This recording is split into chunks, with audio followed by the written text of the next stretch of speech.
Women in Agile Conference 2.0, Women in Agile Africa Conference 2.0. So I'm very, very happy to have you all here. And we are going to have our dear Anurag, who is going to share with us magnificent topics. So before we start and leave him the floor, I am going to present him so that you know and you live like me why it's so great to have him inside this room.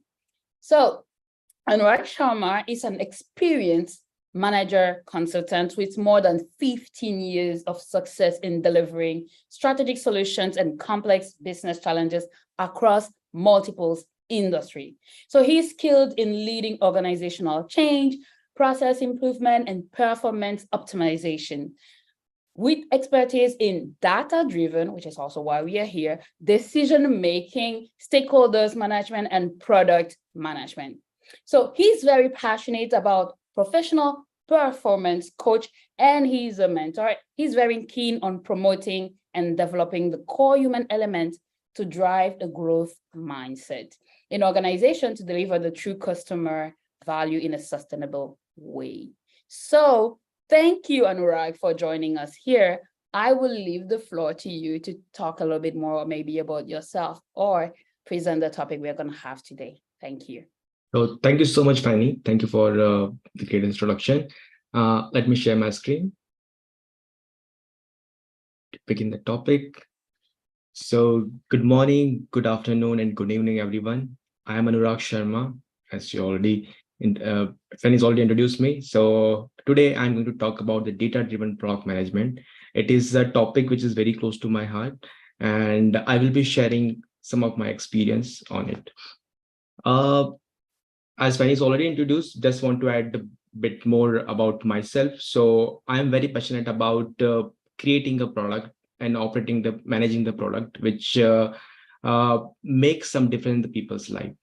So that's my passion, and that's my purpose also. Like, I want to be in a place where I create something which helps people.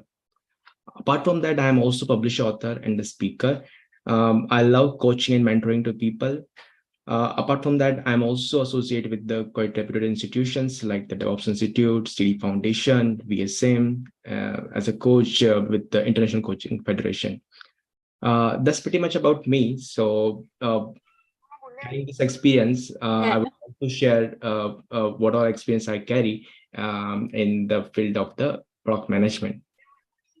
The conference. Before I go, I would like to share something with you, like what will the key takeaways for you after completing the session. So in this session, I'll be talking about the evolution of the data thinking, how industry has started thinking on the data. You will learn about what is the importance of the data-driven product management. We will briefly talk about the sources of data, and I will be sharing a 6-step process of a data-driven product strategy. That's pretty customized and something I'm experienced that process. As we move along, the measurement is a very important part. So I will be talking about, once you have the data, how you can define the measurements. And last but not the least, we will be talking about how to drive the data-driven culture in an organization. So before any delay, I always love to start by reminding ourselves, like, we are human, because now everything is getting into data, AI, generative AIs. And today I'm going to talk about data. So before I start talking about data, I want to remind something, like, we are human. We have the perspective, we have imaginations, and we have the emotions. Now, why I'm talking and why I'm starting with this, you will come to know as I progress into the presentation. So let's begin with a story. So once upon a time, imagine there was a theory in place where the assumption was the Earth is the center of universe, and everything else, any celestial body, planets, even the sun, they all rotates around the Earth in a perfect circle. And that was a theory given by the astronomer called the Tycho Brahe. And since very long this theory was there, and uh, and it was the observation like they are not going anywhere with this theory. Then there was the brilliant chap, Kepler. We all know Kepler laws of planetary motion. So he was very fascinated by the data which was produced by the Brahe, because Kepler was one of his assistant. And after that, Kepler has taken all his data and he's changed the perception. What perspective he was carrying? He was carrying a perspective, okay, till date, we are thinking everything else is rotating around the earth in a perfect circle. Now change the story. How about this data is telling now it is not the perfect circle, it is an elliptical, it's running into the orbits. And now we think like, hey, what's the big deal in that? The big deal in that it was killing the entire perception which was carrying since centuries, like the Earth is a center of universe. But that was not right. So Kepler theories, it basically mirrors the journey of the data-driven management, because he questioned the prevailing wisdom of his time. Similarly, and that's where I said we are human and our perspective and imagination are very important when we talk about data. Data will provide us a guiding light, but we must have our own perspective and the imagination to succeed. Now think on in terms of the product management. We all have our preconceived notions about our products. We always think like, okay, whatever we are designing will definitely gonna make a lot of difference in the people's life. But sometimes when we revisit the data, we find that's not right. So there is a need to visit the data as well as understand the customer. So now throughout the presentation, I will be talking about how we can go with the data-driven approach. One thing also which come as a learning, we know in the Agile, we have read about the uncertainty, how Agile respond to the VUCA world. And if we have to respond to the uncertainties, we have to work with the data, perspective, and the imaginations, because that will help us to make uncertain things into the certain way. And once we have the little certainty, we know what to develop, how to develop. It gives us quite a good insight about our concept. Now let's talk briefly about the evolution of the data and how industry has evolved data over time. Sometimes I feel very blessed about because I born in the era where the industry was transforming. I have seen something which is very waterfallish, and then slowly industry is shifting towards the agile. At the same time, when I see the way the automation has evolved, the way people are thinking on the data, I'm quite fascinated because it's a great learning. So uh, in the initial eras, we were in the pre-data era where we just have talked about we do some market research surveys based on some sales data, and it requires lots of experiences when we talk about making some products. So this was the pre-data era where everything was based on the people's experience. So people who are at product head of products and all, they were carrying a lot of experiences because there was not much data around it. So we have to trust on their experiences. So that was the starting point when we were having the little bit data, but we don't know how to use it, and we are totally focused on our intuitions and experiences. After that, people started thinking on the growth driven era. So where the focus was shifted towards the more acquisition. So as people think like, okay, we are getting the data, let's see like how this data can help to acquire the more customer. So now their focus shift on the, okay, when we have launched, how many downloads we were having, how many clicks we were having, how many people are signing it off. But after that, they realize, okay, this is not helping us to driving the revenue. because people do download the data, people have the lots of clicks over the application, they do sign up, but still we are not generating the value for our customer. And that's where the new era started, which is the user driven era, where the focus is shifted from having some data to understanding the customer behavior from the data.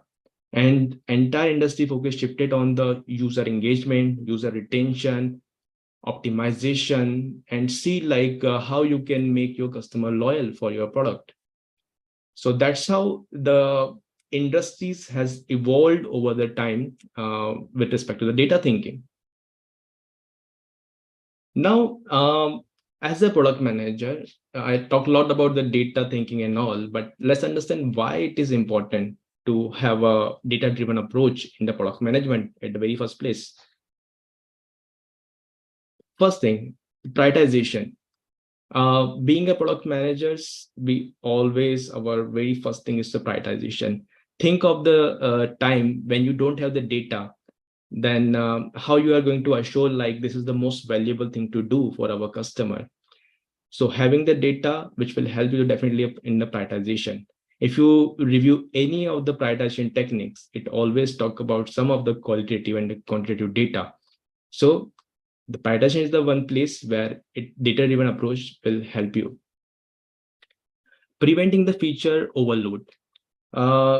We know from the day we shifted to the faster delivery or continuous delivery, we always see like, okay, let's push something into the market quickly. But we have to understand the balance, whether whatever feature we are pushing into the market, is it going to adopt by the customer? Is our IT speed, the time to market from the code to build, it is quite faster as compared to the way people are adopting. So there is a need to understand and review what is the usage of our features, whether those features will be required or we don't require. And that's where your data helps you to understand that if we are doing the feature overload or we are delivering the feature which is actually required. Influencing the stakeholder, and it helps you to in terms of influencing the stakeholder and the stakeholder management. Now, as a product manager, we always go to our stakeholder and saying, okay, this is the right thing to do. But if we don't have the data, something we believe, okay, this is the right thing to do, it all sounds like a fairy tale. So the data is the one which talks louder than any of the opinions, and it helps a product manager to influence the stakeholders. So when we have the right data and when it's combined with the right messaging, it will help the stakeholder to understand what is the right thing to do in the business. Once you do the stakeholder management, there was a very difficult conversation when we have the something called the hippo in the room. So if you defeat the hippo, you have to bring up the data. So this is where your data-driven approach and the data which you create, it helps to respond to the such stakeholders.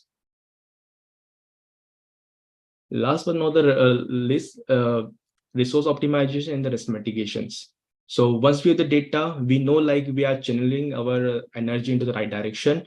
We know what is the right thing to build, and that's where the resource optimization and risk mitigation is also can be addressed by the having the data. So this is all about the importance of the data-driven approach. Now, does it really works? We talk about everything about but let's see if it really works. Yes, we are evidencing the top companies, Amazon, Netflix, and Airbnb. They are the fully data-driven. From the where the Amazon has started, you think of delivering the product in a 24 hours. Making the same day delivery, starting from the books business to having everything on their website.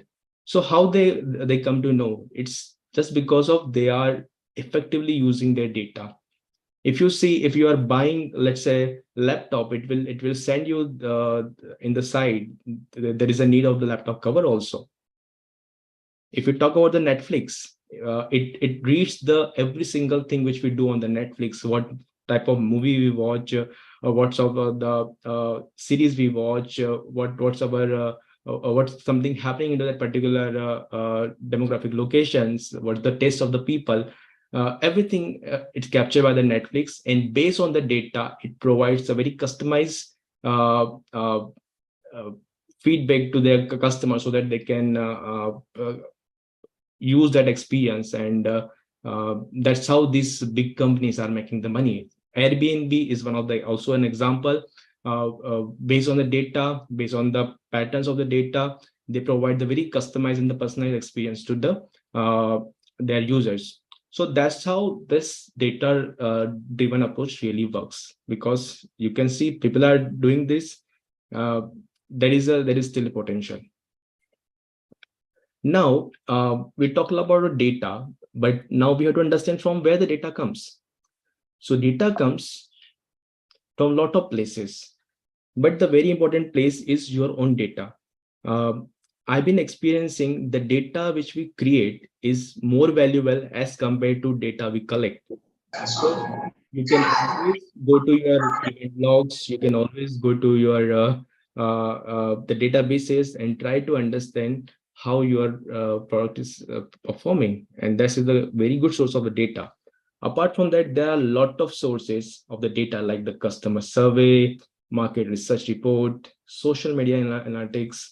This give the quite a good sentiments about your customer, competitor analysis, website analytics. Sometimes if there is a need, you need to visit the government database as per the policies. Sometimes you can collaborate with some industry specific associations. You can find the data from a focus group. You can do the user interviews and with the experts. You can also research the academic data and the studies. So these are all the core sources of the data. There may be the n number of the core sources. Now we know the importance of data. We know from where the data comes, but how using the data we can create a product-driven strategy. So I will be sharing you the next 6-step process for the data-driven product strategy. It is just like the way we create the wine. Okay, so the very first steps is the data collection, the harvest. So as I mentioned you in the previous slide, we have a lot of sources of the data. So we need to understand and we have to be very careful about from where we are getting the relevant data. What is the relevant data set for us? And the relevant data sets, identifying the relevant data sets is all subject to what's your strategy, what outcome you are trying to achieve. That we also understand in our section for the measurements. So the thing is started from collecting the right set of data. That is the first place. Then curate it. That means once you know what is the sources of data, then you have to assure, okay, you pick up only those data which is valuable, relevant, and the viable for you. And you have to assure the quality and the relevance of data will maintain from the very beginning point. Once you have the data, you can process this. That means you have to assure, like when you are having the data, you have to maintain its integrity, you have to maintain its quality and all governance around it. So that means you must know how the data has been used, who is going to use the data, how the data is going to stored, and what we will do once we complete the use of data, then how we are going to decommission our data. So that everything, the model must be in place once you play with the data. Transformation. So this is the stage. Once you have the data, then you started pulling up the most valuable from your raw data. So that means you begin with the understanding the customer needs. Then once you articulate the needs, separate with the data, then you will see, okay, now what is the area of focus? Because as we move along with the journey, when it comes to the data transformation, we get more focal points. That means we know like where we have to focus. Do we have to drive the acquisition? Do we have to drive the activation? Do we have to drive the retention? Where the problems are? So this is the very important the phase of the data transformation. If we look at the way the wines has been created, from harvesting the grape to the fermentation, where we actually convert the sugar into the wine.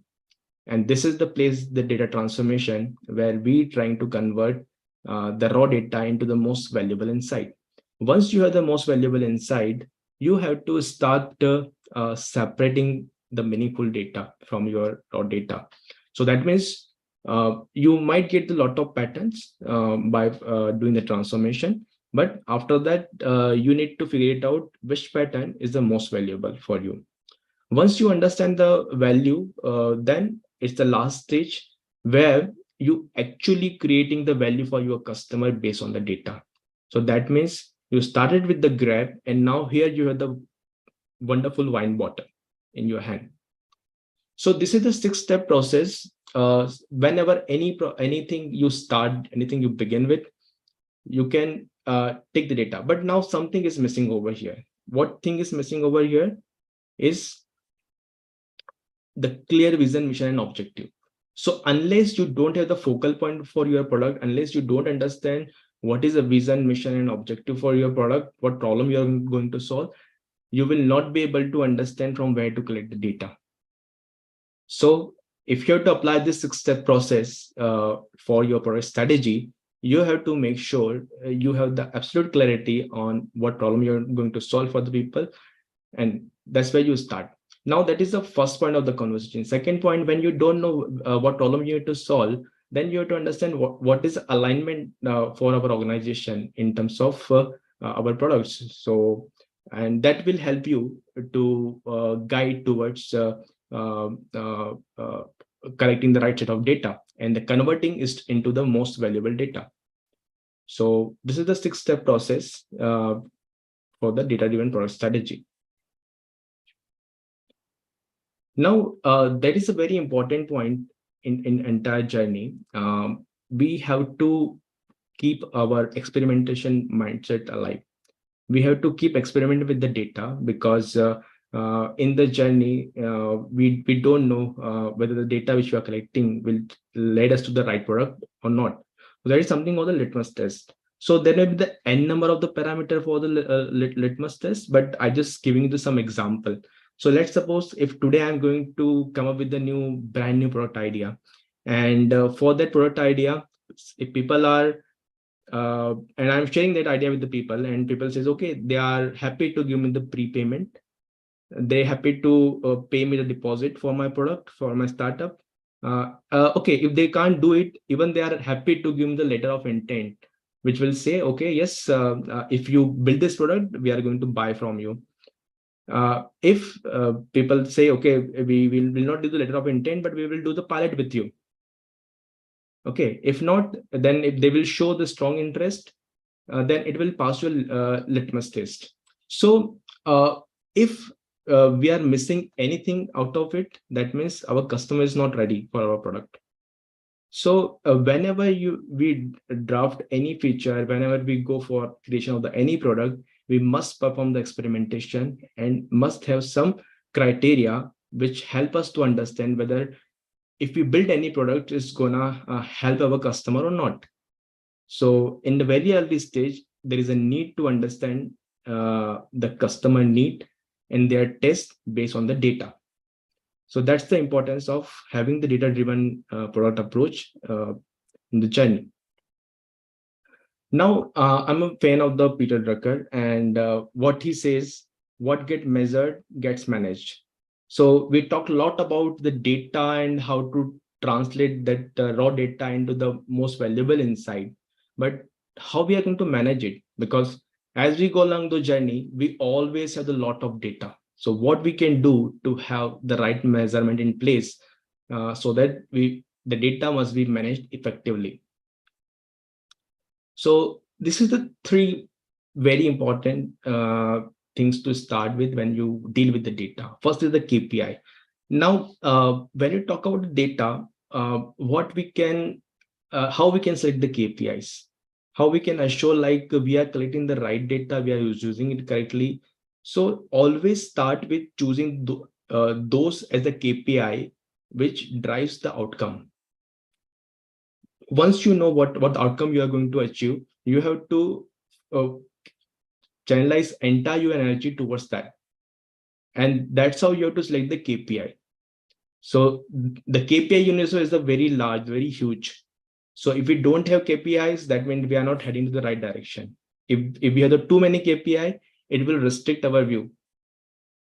So whenever you have to choose a KPI for your data, you always have to work with the outcome. Once you choose the KPI, you always have the health indicators.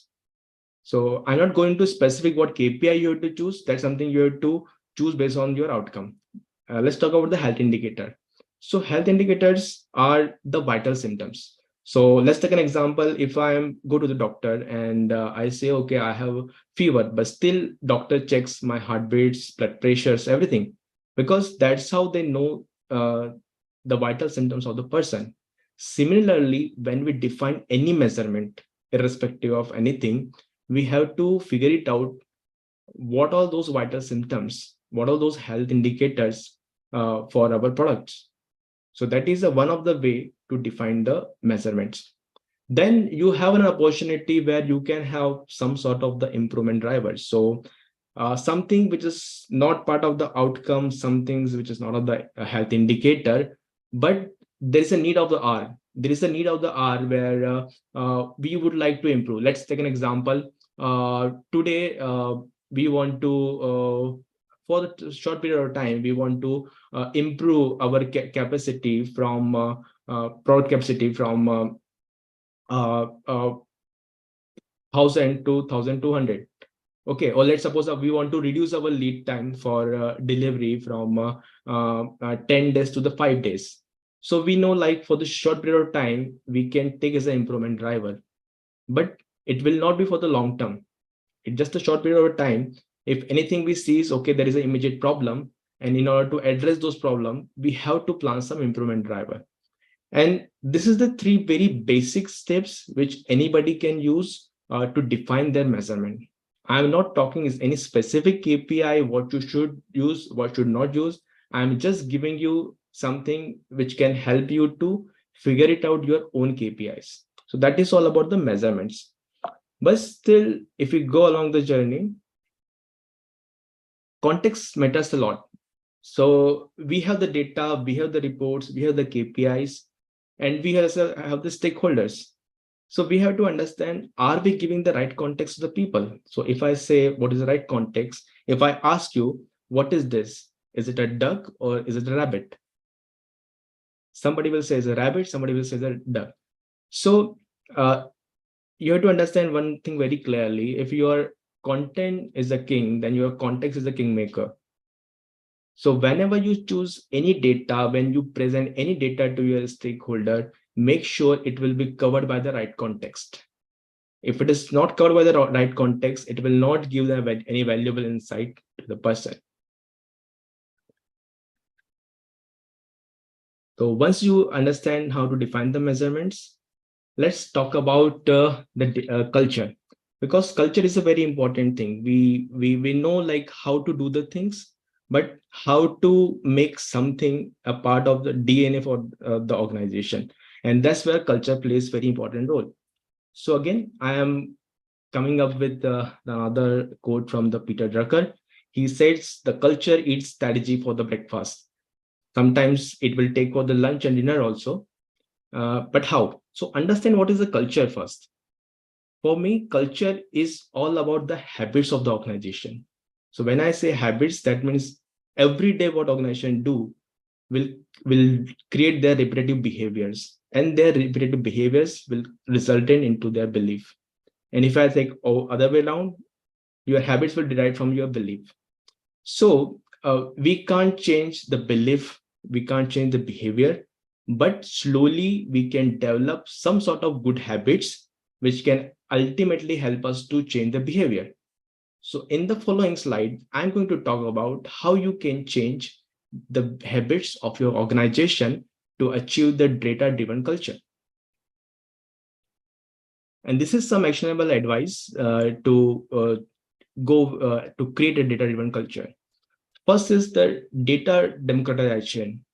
So one thing uh, we all know, like minute we reach to the point of mid manager or above mid management, and nowadays everybody wants to use the data, and we look for the data in our organization to drive any initiatives. And the most frustrating thing is we don't have access to our data. We don't know from where to get the data, how to get the data, but we need the data. So in organization, there is a strong need where organization must start sharing the data. When I say sharing the data, that must be governed by the policies, but the data must be accessible in the right form to the right people. And that's where the data democratization come into the picture. And it is a starting point of creating a data-driven organization. But how it is possible? It will be possible when you have the leadership support. So it flows from the top to down. That means once your leadership understands there is a need to share the data to make the right and informed decisions, then it's the starting point of creating a data-driven culture. So you have to make sure you must have the leadership support to do the data-driven culture. Once you get the position where you have the support, then you have to start educating the people and improve and do some investment on their data literacy. It is just not about spending the money on teaching the tools of analytics, but there is a need, there is a very strong need to help people understand how they can get the data, how they can use the data to make an informed decision, how the data can help them in their day-to-day life. So that's how you have to educate your organization in terms of use of data and the tools.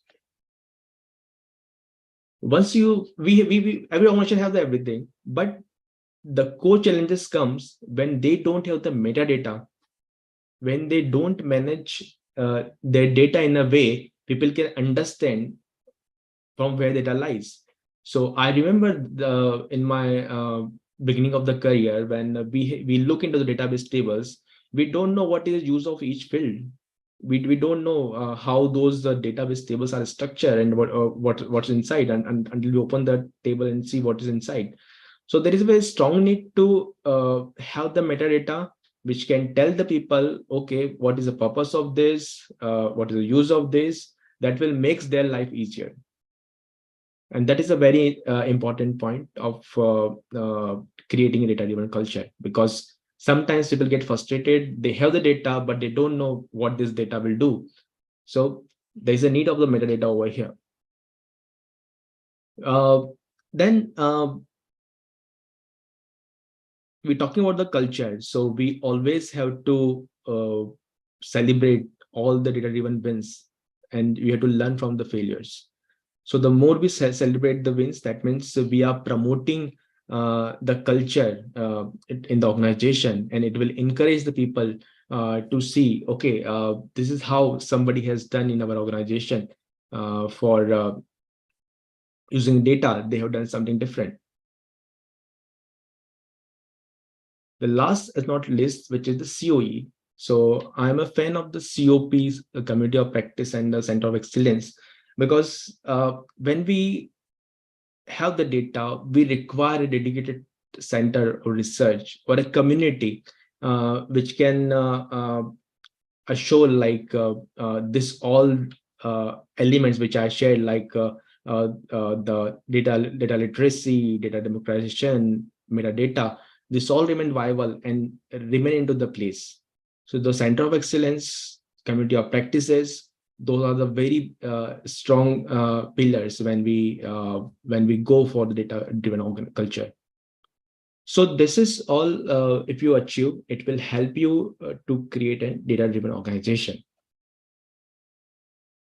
So with this, I would like to summarize in a very quick way. We know like data is a new currency. If we use the data very effectively, it will help us, help organization to remain viable and sustain in this digital era, because we don't know what come next, and it will replace anything. if you look at all the history, then you will learn like the companies like a Nokia, uh, and Kodak, which has not learned based on their data and the customer behavior. They are no they're no longer in the market now. And the people or the companies which have learned, like the Amazon, like the Netflix, like the Airbnb, the people who work with the data, they are in the viable and still in the system and growing very fast. So we have to start respecting data as a new currency, and now make it as an asset, not a liability. We know, like from the day we adopted the cloud, we started understanding we have a lot of space, we have a lot of storage, we can capture anything and everything, but that becomes a liability in some point of time. So we have to assure, like, we make our data as asset. That means you have to capture the data which is most valuable for your business, which can help you to drive the business decisions. There is no point in capturing everything which remain no longer viable, but you have to capture something which can help the business to make informed decisions. It can be a small or it can be large, but you have to revisit and understand what basically you are capturing. Third is size doesn't matter. So when I say size doesn't matter in terms of large organization or a small organization, you have to be data driven. At the same time, when I say our size, so there was something with the buzz happens a couple of years back of the big data, where people see we have the big data in place. But uh, to be saying very honest, even a small valuable data, which will be much helpful for your organization, uh, to understand the customer behavior in creating the most valuable product for your customer. I give you a very basic example, like why site doesn't matter in respect of data and organization. So let's suppose if you have to understand the habit, if a hotel or a restaurant needs to understand their habits of their customer, like what's their eating habits. So there is a no need, they will go with the surveys and filling up the forms. They can simply understand how many customers are ordering the salad, how many customers going and logging in their gyms. And it is a very small thing to understand the customer behavior. So you don't need to go with a large amount of data or very large analysis. You just have to understand what is the right thing to do for that particular moment. Innovation equation. So that's the favorite. So people think very differently when it comes to the innovation and creativity. The way I see the innovation is equal to creativity plus executions. So in the creativity, we have the lots of the ideas, but unless we convert that ideas into the actual execution, that doesn't help us. So the idea is, once you have the creative idea, you can convert into the execution, and you can use the data as a fuel, so that it will take your innovation into the right direction. Data driven future. So as I going through the presentation, I believe we all understood what is a benefit of having the data. And in the future also, if we see, data is going to be the new currency. And if you have the data, you understand the people's need, you can convert your all the uncertainties into some sort of the certainties. And once you address the uncertain world, that means it helps you to grow faster, to sustain into the industry. So with this, I conclude my presentation. If you have any question, I'm just opening the floor. Thank you for your presentation, Anurag. Thank you for the information that you share. We have a very, very shy population over here. So everyone, if you have questions, don't hesitate. You can either raise your hand or unmute to ask your questions. So while I'm leaving the shy people decide how they are going to connect. I have a question for you, Anurag. So as you mentioned, data is now the new currency. And very surprisingly, it's not that much used in most of the departments that I see in companies. What would you suggest to help shift the mindset? Like, how can I convince my manager that they have to be more data driven, that they have to live there? Because I definitely believe that I can explain to them the value, but moving them might need more concrete actions. What would be your advice to me, for example, who is trying to move my HR teams towards being more data driven?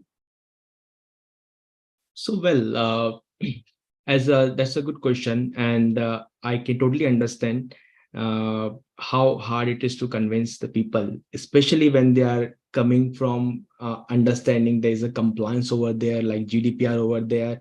How hard for the people to say, okay, let's share the data, let's talk about the more data.